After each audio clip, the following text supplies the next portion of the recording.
Hello everyone, myself Anuradha Kashyap. I am again here for the topic biomolecule. In the last video, I told you about the carbohydrate. जो हमारा carbohydrate का section था वो हमने complete कर लिया था. उसके अलावा हमने न्यूक्लिक एसिड के रिगार्डिंग बहुत सारी चीज़ें समझी थी कि डीएनए की स्ट्रक्चर कैसी होती है और उसके अंदर क्या क्या हमारी मोनोमेरिक यूनिट्स होती हैं. हमने बेसिक इंट्रोडक्शन भी हमारे फर्स्ट लेक्चर में कंप्लीट कर लिया था. तो जिन भी स्टूडेंट्स ने अभी तक मेरा फर्स्ट और सेकंड लेक्चर नहीं लगाया है वो जाकर के चैनल पे प्लेलिस्ट में देख लीजिएगा, वहाँ पे आपको लेक्चर मिल जाएगा. तो let's start with the next topic. हाँ, हमने लास्ट वीडियो में ये सब कंप्लीट कर लिया था, तो मैं एक बार आपको दिखा देती हूँ. ये हमारा इंट्रोडक्टरी पार्ट था. जितना भी था हमने कंपैरिजन वगैरह किया था और हमने ये देखा था कि हमारी सेल के अंदर क्या क्या कंपोनेंट होते हैं, लिविंग नॉन लिविंग. मेरी स्पीड थोड़ी तेज़ रहेगी, रीज़न क्योंकि चैप्टर बड़ा है तो मुझे उसी अकॉर्डिंग कंप्लीट करना होता है. कार्बोहाइड्रेट वगैरह मैंने आपको सब बता दिया था. इसकी चेन, रिंग चेन के बारे में हमने डिस्कस किया था. हमने इसकी क्लोज चेन बात करी थी और ओपन चेन जो होती है उसके बारे में हमने डिस्कस किया था. एंड जो डिराइव्ड मोनोसेक्राइड होती हैं उनके रिस्पेक्ट में बात की गई थी. उसके अलावा ओलिगोसेक्राइड की बात हुई थी एंड देन पॉलीसेक्राइड के बारे में डिस्कशन हुआ था हमारा. फाइनली हमने कुछ रिंग स्ट्रक्चर देखी थी जिनमें मैंने बताया था आपको कि अगर हम डायासेक्राइड लेते हैं तो डायासेक्राइड के कुछ एग्जांपल हमें पढ़ने होते हैं, जैसे कि माल्टोज़ के बारे में हमने पढ़ा था और हमने लेक्टोज़ के बारे में डिस्कस किया था. सुक्रोज़ के बारे में हमने डिस्कस किया था. एमाइलोज़ विच इज़ अ पॉलीसेक्राइड, तो हमने उसके बारे में भी डिस्कस किया था, राइट. उसके अलावा हमने न्यूक्लिक एसिड के बारे में बात की थी. आई होप आपको विजिबल होगा. यस. तो न्यूक्लिक एसिड के बारे में जब हमने बात की थी तो मैंने आपको बताया था कि the monomeric unit for the nucleic acid is nucleotide. Sorry for the background noise. तो न्यूक्लियोटाइड क्या होते हैं? These are the monomeric unit, और इनके जोड़ने से ही हमारा क्या बनता है? न्यूक्लिक एसिड बनता है.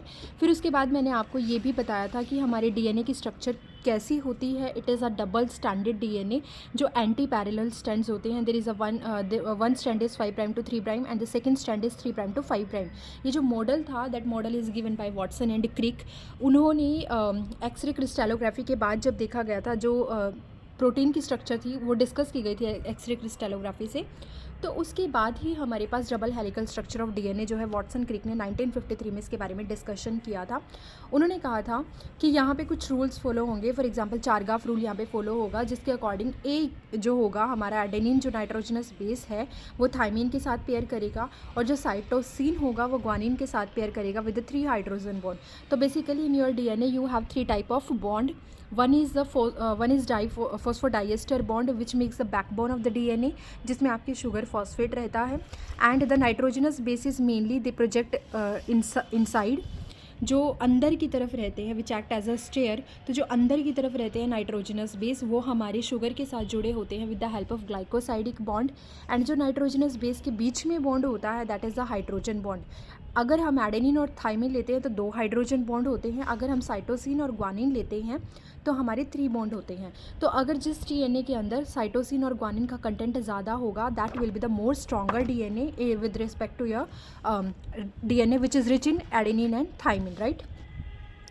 उसके अलावा हमने कुछ डायमीटर की बात की थी कि अगर आप ग्रूव्स की बात करते हो, there is 1 pitch in your DNA. अगर आप एक हेलिकल स्ट्रक्चर ले रहे हो डीएनए की और उसमें अगर आप 10 बेस पेयर को काउंट कर रहे हो, बी डीएनए अगर आपने लिया है, तो उसमें आपको जो पिच मिलेगी उसका जो डायमीटर मिलेगा that will be 34 angstrom, right, 3.4 nanometre.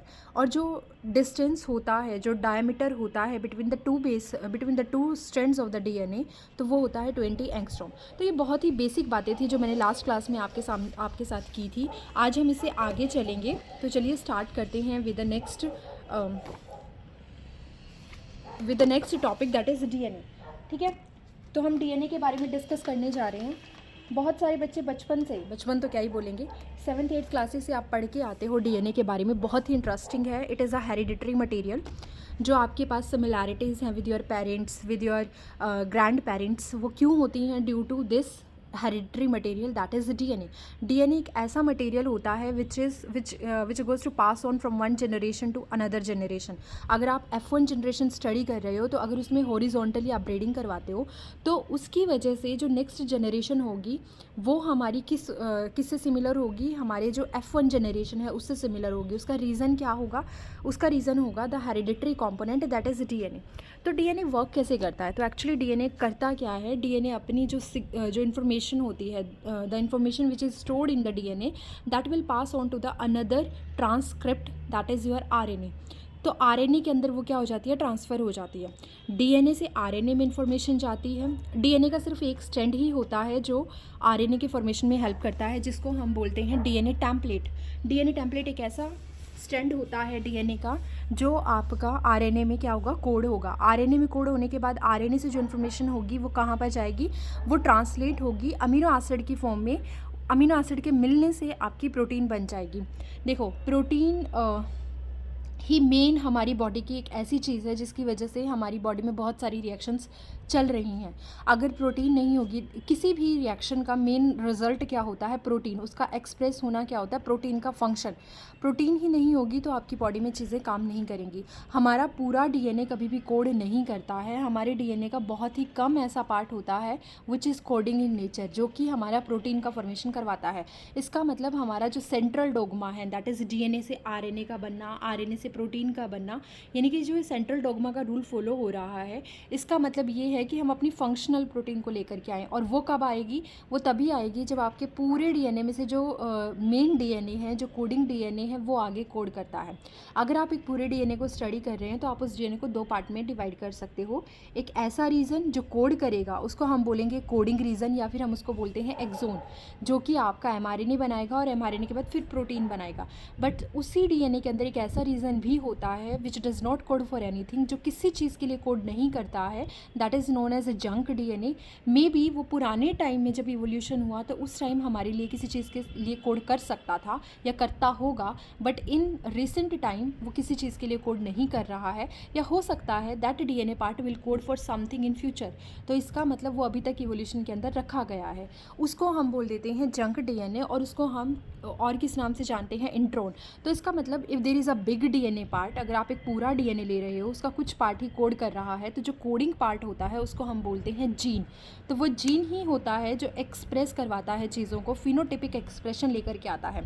For example अगर मैं बोल दूँ आपकी आई का कलर ब्लू है या फिर आपकी आई का कलर ब्लैक है, ऐसा क्यों हुआ, देयर इज़ डिफरेंस, वाई, क्योंकि हर इंसान के अंदर जो जीन होता है उसका एक्सप्रेशन डिफरेंट लेवल पर होता है और डिफरेंट तरीके से होता है, डिफरेंट वेरिएशंस उसके अंदर होती हैं, इसी अकॉर्डिंग हमारा फिनोटाइप भी आता है। क्लियर है? तो डीएनए एक बहुत ही इंटरेस्टिंग टॉपिक है और इसके बारे में डिटेल में आप 12th class molecular basis of inheritance chapter में पढ़ने वाले हो। अभी के लिए मैं सिर्फ आपका बेस बना रही हूँ। जो डीएनए है उसकी स्ट्रक्चर की बात कर लेते हैं। आई टोल्ड यू कि डीएनए 2 स्ट्रैंड होता है। मान लेते हैं हम एक स्टेयर्स की बात करते हैं, तो आप रेलिंग लेते हो साइड की, जहाँ से आप पकड़ के ऊपर जाते हो, तो स्टेयर्स हमारे जो होंगे, स्टेयर्स होंगी वो नाइट्रोजनस बेस होंगी जो अंदर की तरफ होंगी, और उसको पकड़ के चलने वाली 2 रेलिंग होंगी साइड में। वो जो रेलिंग बनी हुई हैं वो हमारी शुगर फॉस्फेट बैकबोन से बनी हुई हैं। जैसे कि यहाँ पे एक डीऑक्सीराइबोज शुगर है। अगर आप डीएनए की बात कर रहे हो, if you are talking about RNA, तो आपको जो शुगर लेनी होगी that will be your ribose sugar. Ribose sugar में आपके पास 2 प्राइम कार्बन जो होता है उसके पास OH ग्रुप होता है। लेकिन जब हम डीएनए वाली शुगर की बात करते हैं तो जो उसका 2 प्राइम कार्बन होता है उसके पास ऑक्सीजन को रिमूव कर दिया जाता है, वहाँ पे ऑक्सीजन नहीं होती है। ठीक है, तो मैंने एक स्टैंड लिया 5 प्राइम और 3 प्राइम की जो पोलैरिटी है वो डिस्कस करने वाली हूँ यहाँ पे। अगर हम एक शुगर को मतलब कि एक तरीके से अपोजिट डायरेक्शन में लगा देते हैं, ऑक्सीजन को नीचे की तरफ लगाते हैं, एक प्लेन से बाहर की तरफ हम निकालते हैं उसको, तो उस कंडीशन में एक साइड पे आपका 5 प्राइम का जो कार्बन होगा दैट विल बी फ्री। ये जो शुगर की आपको स्ट्रक्चर है वो मैंने समझा दी थी लास्ट वीडियो में। आप मेरे पुराने लेक्चर ले लीजिएगा, डिस्क्रिप्शन में मैं लिंक दे दूँगी, तो वहाँ पर जाके आप देख सकते हो। उसके बाद ये इसका 5 प्राइम है। ऐसे ही मैंने जब शुगर को अरेंज किया और उनके बीच में फॉस्फेट ग्रुप लगाया, तो ये जो बॉन्ड है, ये वाला बॉन्ड है, अगर आप एक शुगर और फॉस्फेट के साथ का बॉन्ड देखते हो that will be phospho ester bond. But अगर आप 2 शुगर को ले रहे हो और उनके बीच में जो फॉस्फेट ग्रुप है उसकी अगर हम बात करते हैं तो that will be your phospho diester bond. इसका मतलब ये वाला जो बॉन्ड होगा that will be phospho diester bond. और ये वाला जो कार्बन है यहाँ पे, जो 5 प्राइम का कार्बन है वो यहाँ पे जुड़ गया है फॉस्फेट के साथ। इसका मतलब ये फ्री नहीं है। इसका जो 3 प्राइम का कार्बन है दैट इज़ फ्री, इसीलिए यहाँ पे जो पोलैरिटी होगी that will B 3 prime, right. आप जोड़ते चले जाइए, जोड़ते चले जाइए।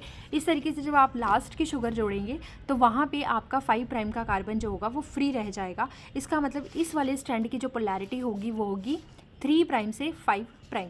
सेम हमने इस वाली साइड पे आपकी जो शुगर फॉस्फेट की बैकबोन है उसको लिया है। ये देखिए यहाँ पे मैंने पर्पल कलर में जो दिखाया that is phosphodiester bond plus sugar, ये आपका क्या बनाते हैं, form the backbone of the DNA. यहाँ पे मैंने जो शुगर ली है वो उसकी नॉर्मल कंडीशन में ली है, डीऑक्सीराइबोज शुगर, और यहाँ पे आपका 5 प्राइम का जो कार्बन है वो फ्री रहने वाला है। अगर हम इसके बाद नेक्स्ट शुगर को ऐड करेंगे तो उसमें जब ऐड ऑन करते चले जाओगे तो जो लास्ट की शुगर होगी उसका 3 प्राइम आपका फ्री बचने वाला है।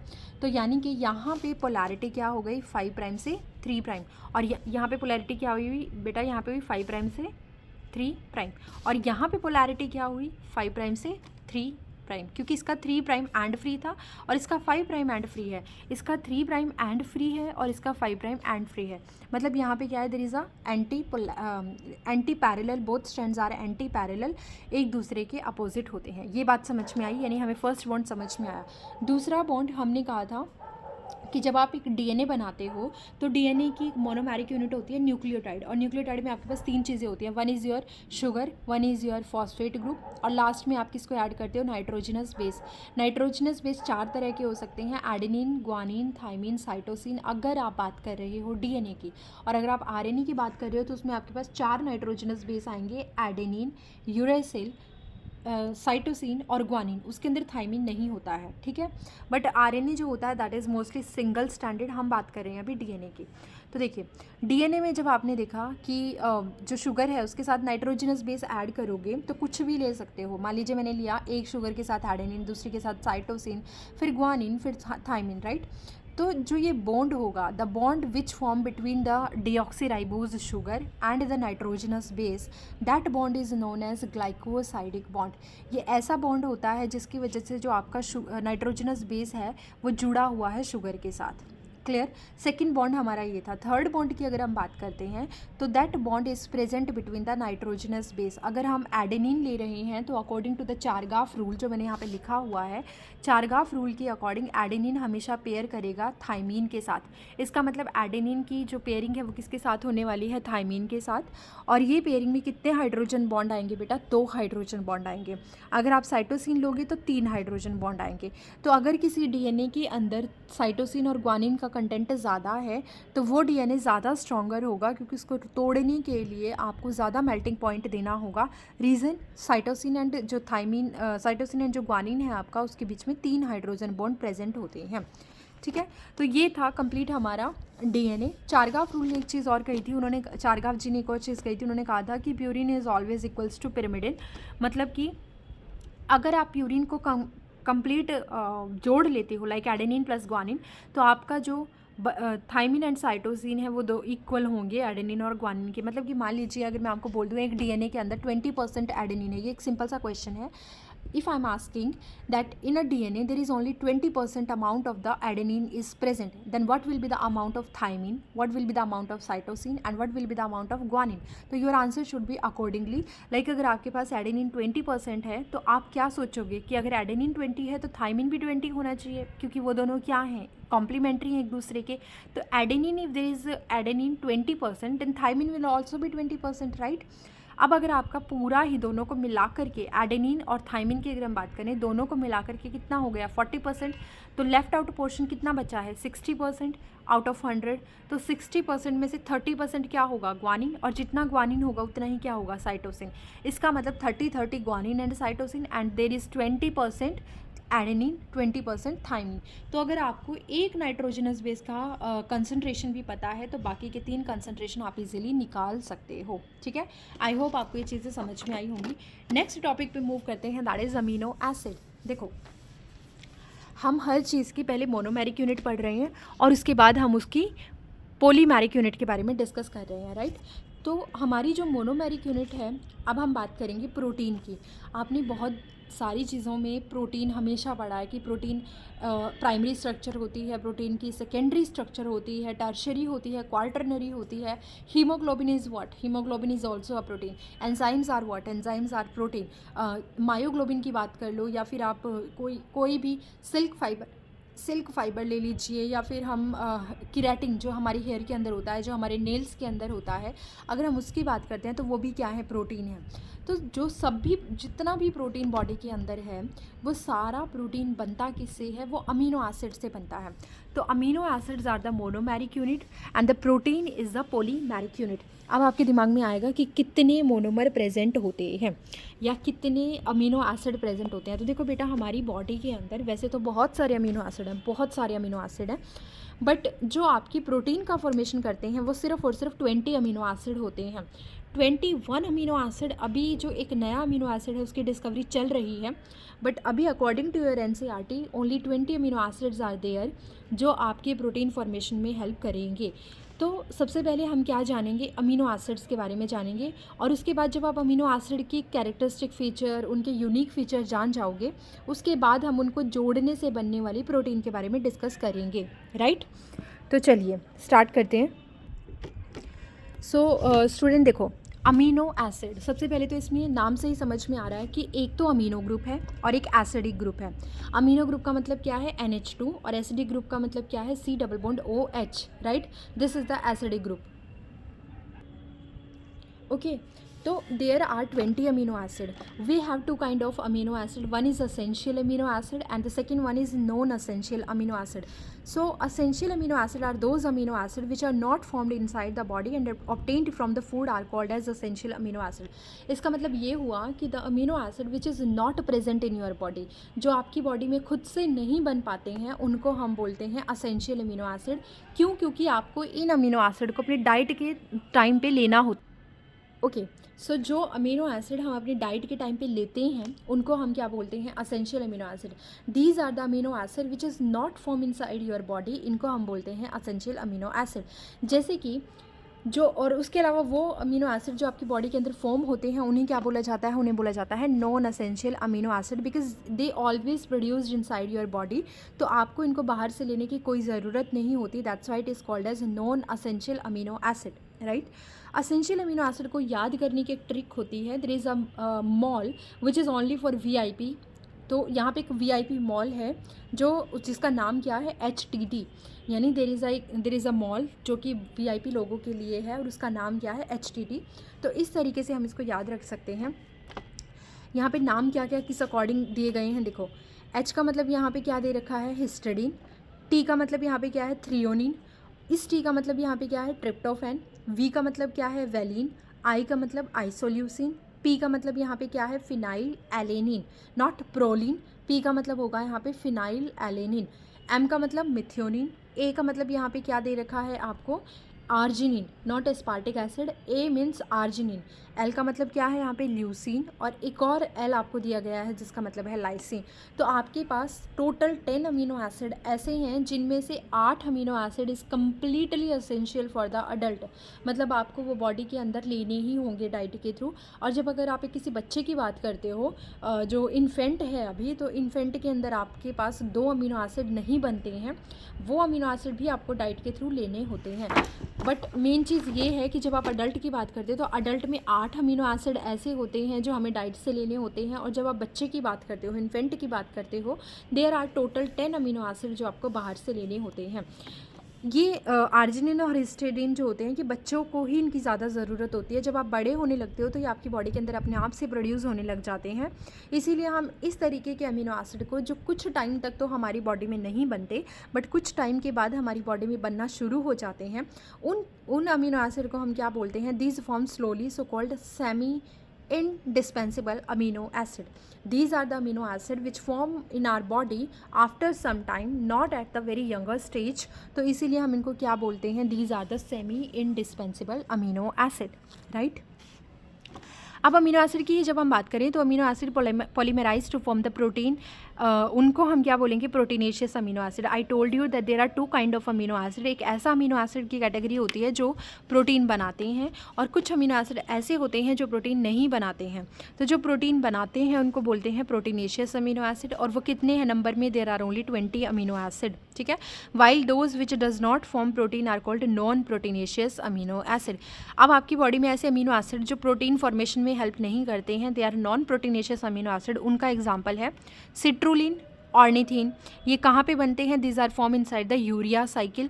जब आप यूरिया को कैसे बनाया जाता है बॉडी के अंदर, उसका फॉर्मेशन देखते हैं, तो वहाँ पे जो साइकिल चलती है यूरिया साइकिल, जिसको हम हेंस कैबलेट सॉरी हम उसको हेंस साइकिल भी बोलते हैं। तो actually I forgot that name completely, I will tell you.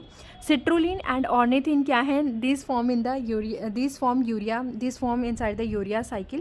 तो these are the non-proteinaceous amino acid.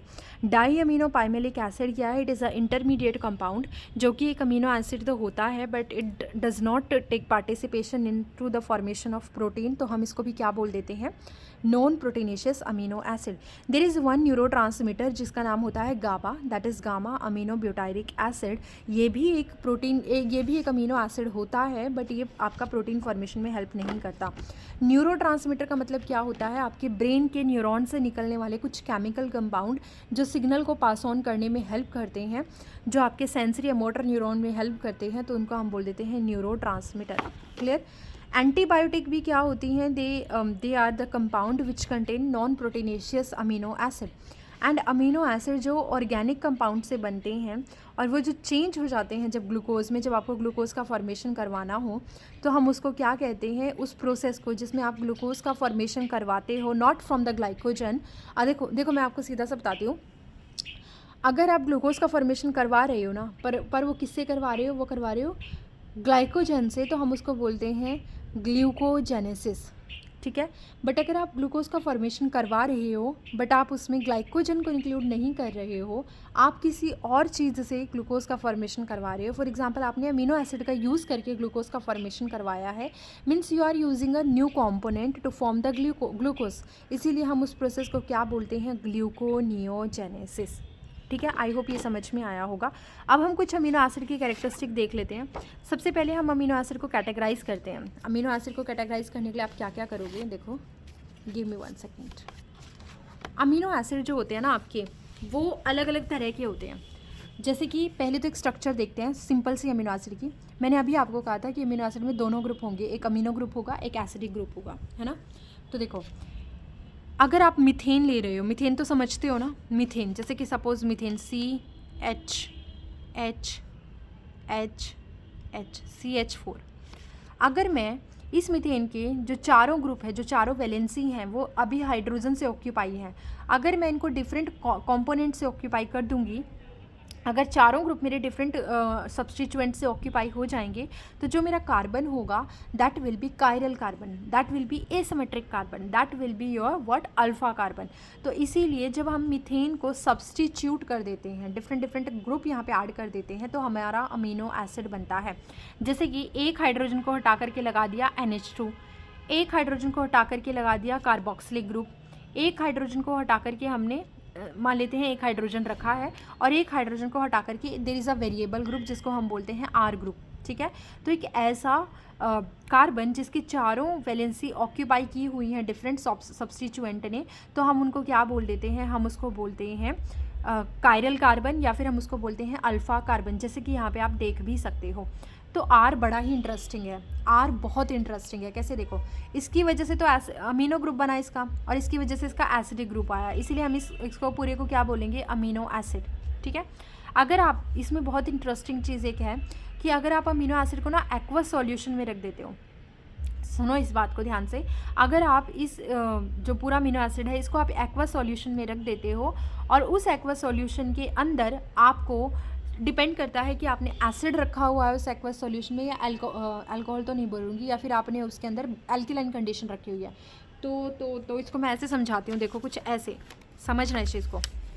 I hope आपको ये चीज़ समझ में आ रही होगी. मान लेते हैं कार्बन है. ठीक है.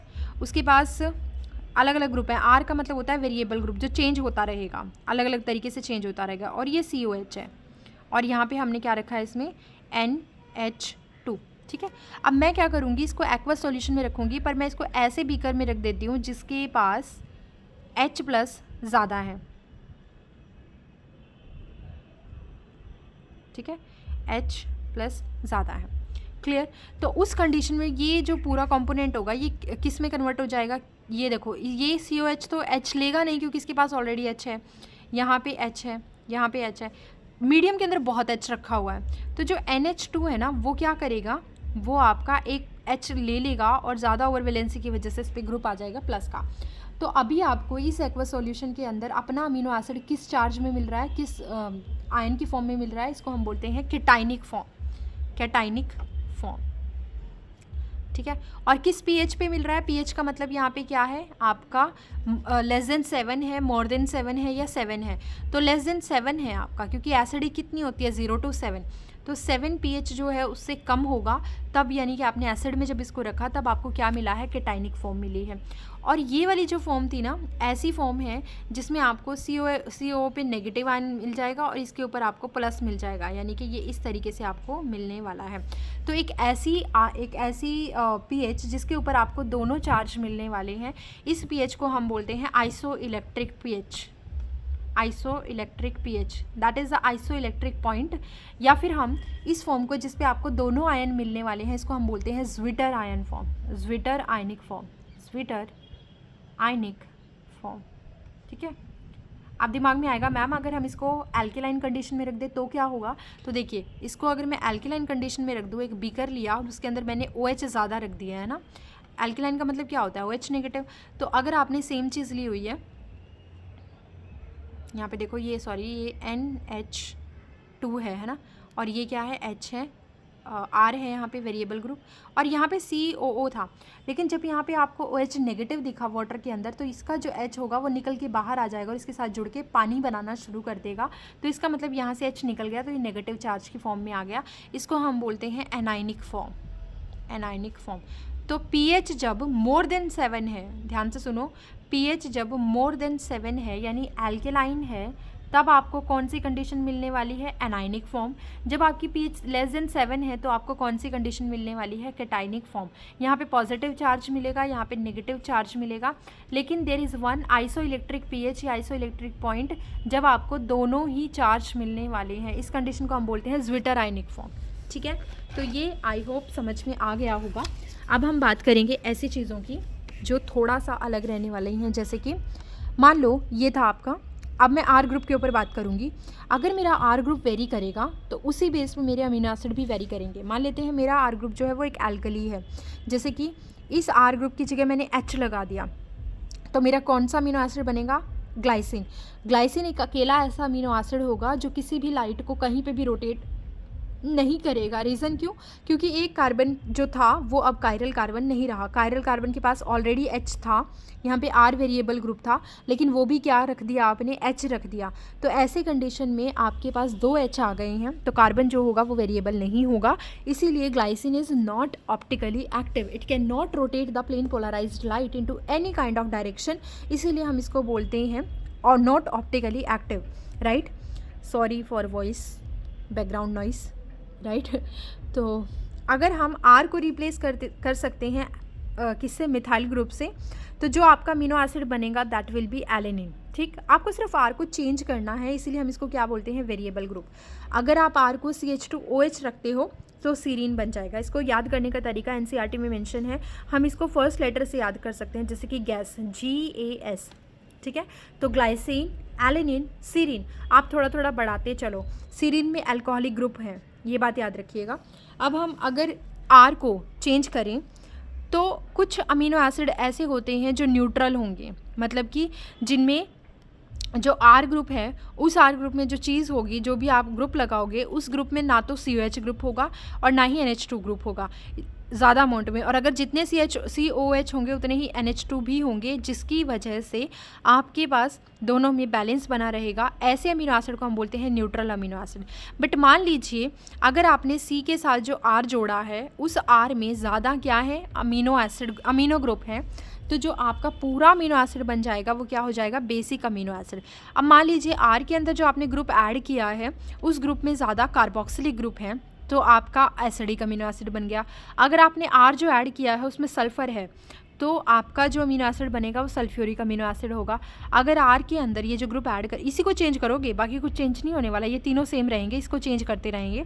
तो अगर आपने आर के अंदर कोई ऐसा ग्रुप जोड़ दिया है जिसमें OH है, फॉर एग्जांपल सीरीन, अगर आपने आर की जगह पे CH2OH जोड़ दिया तो यहाँ पे अल्कोहलिक ग्रुप था, तो सीरीन क्या है, किसका एग्जाम्पल है, इसको हम बोलते हैं एल्कली अमीनो एसिड। अगर यहाँ पे मैं कोई ऐसी चेन जोड़ दूँ, ऐसा ग्रुप जोड़ दूँ जिसके पास रिंग होती है, बेंजीन रिंग या कोई भी रिंग, तो हम उसको बोलते हैं एरोमेटिक अमीनो एसिड, यानी कि यहाँ पे रिंग कंपाउंड होगा। तो ये अमीनो एसिड के बारे में थी। Here carbon is called alpha carbon because it's 4 valency occupies different group, अलग अलग ग्रुप इसकी चारों वैलेंसी रखते हैं। क्लियर। अब अमीनो एसिड के बारे में ही कुछ और ख़ास बातें भी हैं, जैसे कि अमीनो एसिड की अगर हम बात करें तो ट्रिप्टोफैन एक अमीनो एसिड है बेटा। जो 20 अमीनो एसिड आप पढ़ने जा रहे हो ना, उनमें से एक अमीनो एसिड है ट्रिप्टोफैन। ट्रिप्टोफैन एक सबसे पहले तो क्या क्या करता है वो याद रखना। तो ट्रिप्टोफैन एक ऐसा अमीनो एसिड है जो आपका प्लांट का हार्मोन बनाता है, जिसका नाम होता है इंडोल 3 एसिटिक एसिड। इसको हम IAA भी बोलते हैं। ये नेचुरल प्लांट ग्रोथ रेगुलेटर होता है, जो ऑक्सिन की तरह ही होता है, सिंथेटिक भी बोल देते हैं, ठीक है। तो ये क्या हो गया, it also form plant hormone indole 3 acetic acid. उसके अलावा ट्रिप्टोफैन जो है ये क्या फॉर्म करता है, मेलाटोनिन एंड सेरोटोनिन। ये क्या है, these are the hormones of pineal gland. Pineal gland आपके ब्रेन के अंदर होती है, जो आपके सोने जागने के टाइम को कंट्रोल करती है। एंड उस हार्मोन उस पीनियल ग्लैंड के अंदर मेलाटोनिन और सेरोटोनिन को बनाने वाला जो प्रिकर्सर होता है, दैट इज ट्रिप्टोफैन। ट्रिप्टोफैन के बारे में याद रखिएगा कि ये मेज के अंदर एब्सेंट होता है। जो मेज आपकी सीरियल होती है उसके अंदर ये एब्सेंट होता है। ट्रिप्टोफैन टाइम के साथ साथ चेंज होता जाता है, किसमें, निकोटीना अमाइड, या फिर हम इसको बोलते हैं नियासिन। ये कौन सा ये क्या होता है, it is a kind of vitamin होता है ये हमारे पास, और हम इसको PP फैक्टर भी बोलते हैं, that is pellagra protecting factor. यानी कि ये आपकी बॉडी के अंदर आपको पेलेग्रा नहीं होने देता है। मान लीजिए अगर बॉडी में नियासिन की कमी हो गई है ना, तो जो विटामिन है निकोटीना अमाइड या नियासिन, जो इसकी विटामिन की कमी से जो प्रॉब्लम होंगी वो क्या क्या होंगी, पेलेग्रा हो जाएगा, ठीक है। उसके अलावा डायरिया हो जाएगा, डर्मेटाइटिस, डायरिया में जिसको हम हिंदी में पेचेस भी बोलते हैं, लूज मोशन ज़्यादा लग जाते हैं। डर्मेटाइटिस हो जाएगा, यानी कि जो हमारी स्किन होती है उससे रिलेटेड प्रॉब्लम हो जाएंगी। डिमेंशिया हो जाएगा, यानी कि जो हमारा मेंटली बैलेंस है वो नहीं रह पाएगा, मेंटली रिटार्डेशन हो जाएगी। और फाइनली डेथ भी हो सकती है। क्योंकि ये 4 चीज़ों को फॉलो करता है, इसलिए हम इसको 4D सिंड्रोम भी बोलते हैं। क्या क्या होता है इसमें, डायरिया, डर्मेटाइटिस, डिमेंशिया और डेथ, ठीक है। तो फाइनली ये सब चीज़ें होती हैं। डॉग को अगर आप ये नहीं देते हो निकोटीना अमाइड, देखो निकोटीना अमाइड नियासिन खुद से तो नहीं बना है, ये ट्रिप्टोफैन से बना है। तो अगर आप ऐसी डाइट डॉग को देते हो जिसके अंदर ट्रिप्टोफैन नहीं होगा, कैसी डाइट, जैसे कि मेज, अगर आप उसको कंटिन्यू मेज दे रहे हो खाने के लिए डॉग को, तो उसके अंदर ट्रिप्टोफैन नहीं है, ट्रिप्टोफैन नहीं है तो ये भी नहीं बनेगा। ये नहीं बनेगा तो जो डॉग होगा उसके अंदर जो टंग होगी उसकी, वो ब्लैक कलर की हो जाएगी, इसको हम बोलते हैं पेलेग्रा। यानी कि जो ब्लैक टंग होगी वो डॉग की किसकी वजह से होती है, जब आप उसको ऐसी डाइट देते हो which is deficient in tryptophan. क्यों, क्योंकि tryptophan is a precursor for different things. Tryptophan ही ये वाला विटामिन भी बनाता है, ट्रिप्टोफैन ये हार्मोन भी बनाता है, ट्रिप्टोफैन आपका प्लांट का एक रेगुलेटर भी है, प्लांट का एक ग्रोथ हार्मोन भी बनाता है। तो इट इज़ वेरी इंपॉर्टेंट। अब इसी तरीके से हमारे पास कुछ और अमीनो एसिड भी हैं, जैसे कि टायरोसिन। टायरोसिन एक अमीनो एसिड, ऐसा अमीनो एसिड है जिसको आप अगर डाइट में ली जाने वाली आयोडीन मिलती रहे उसे, तो ये थायरोक्सिन हार्मोन में कन्वर्ट रहता है, T3 और T4 में, थायराइड ग्लैंड के अंदर। थायरोक्सिन बहुत ही इंपॉर्टेंट है, आपने सुना भी होगा, बहुत सारे लोगों को थायराइड हो जाता है, हाइपरथायरॉयडिज्म की कंडीशन या हाइपोथायरॉयडिज्म की कंडीशन। तो वो क्यों होती है, वो इस हार्मोन की वजह से होती है, इस हार्मोन के इम्बैलेंस होने से होती है, जिसकी वजह से लोगों का बेसल मेटाबॉलिक रेट अफेक्टेड होता है, उनको डिफरेंट काइंड की प्रॉब्लम हो जाती है, फीमेल में मेंस्ट्रुअल रिलेटेड प्रॉब्लम हो जाती हैं।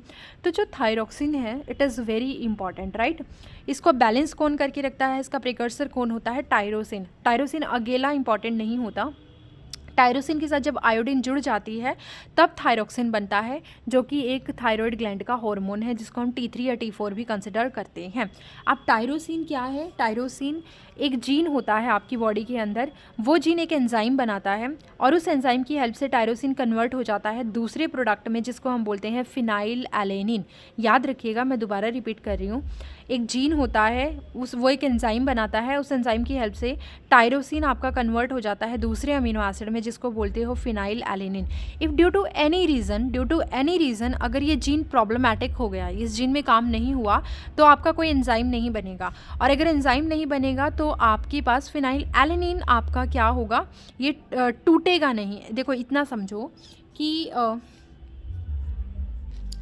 आपका जो टायरोसिन होता है ना, टायरोसिन एक एंजाइम के थ्रू फिनाइल एलेनिन में कन्वर्ट होता चला जाता है। अब ये एंजाइम को कंट्रोल कौन कर रहा है, ये जीन। अगर मान लेते हैं ये जीन नहीं रहा तो ये एंजाइम इसको कंट्रोल नहीं कर पाएगा, तो फिनाइल एलेनिन आपकी बॉडी में एक्यूमुलेट होता चला जाएगा। उसकी वजह से जो प्रॉब्लम होगी उसको हम बोलते हैं फिनाइल कीटोन यूरिया। इसकी वजह से मेंटली रिटार्ड हो जाता है इंसान, मेंटली प्रॉब्लम आ जाती है उसको। टायरोसिन इसके अलावा एक एंजाइम और होता है जो इसको कन्वर्ट करता है अल्कैप्टोन में। अल्कैप्टोन को कन्वर्ट करने वाला जो एंजाइम है उसको हम बोलते हैं डोपा, यानी कि डाईहाइड्रोक्सी फिनाइल एलेनिन। इसको हम डोपामीन, ये डोपामीन सिक्रीट करता है। और डाईहाइड्रोक्सी फिनाइल एलेनिन डोपामीन जो है वो एक एंजाइम को कंट्रोल करता है जो मिलानिन बनाता है बॉडी के अंदर। तो बेसिकली मिलानिन या बॉडी की पिगमेंटेशन के लिए रिस्पॉन्सिबल है। डोपामीन ही अगर इस जीन को कंट्रोल ना करे, डोपामीन को, ये इस एंजाइम को कंट्रोल करने वाला जीन अगर प्रॉब्लमेटिक हो जाए तो एल्बिनिज्म हो जाता है बॉडी के अंदर, यानी पर्सन को वाइट कलर के पैचेस हो जाते हैं बॉडी पे, एल्बिनियस कंडीशन हम इसको बोलते हैं।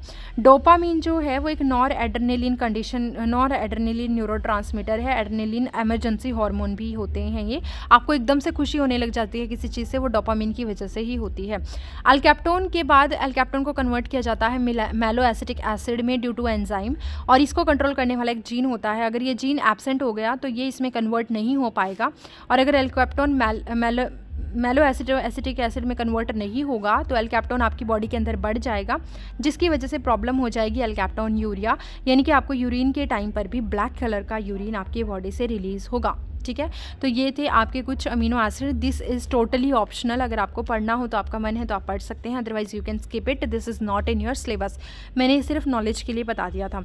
अब नेक्स्ट क्लास में मैं आपको बताऊंगी प्रोटीन के बारे में, कि हमारे जो अमीनो एसिड होते हैं थोड़े से उनके बारे में पढ़ेंगे, और प्रोटीन की स्ट्रक्चर कैसी होती है उसके बारे में डिस्कस करेंगे। ओके, तो मिलते हैं बेटा नेक्स्ट वीडियो में। Thank you.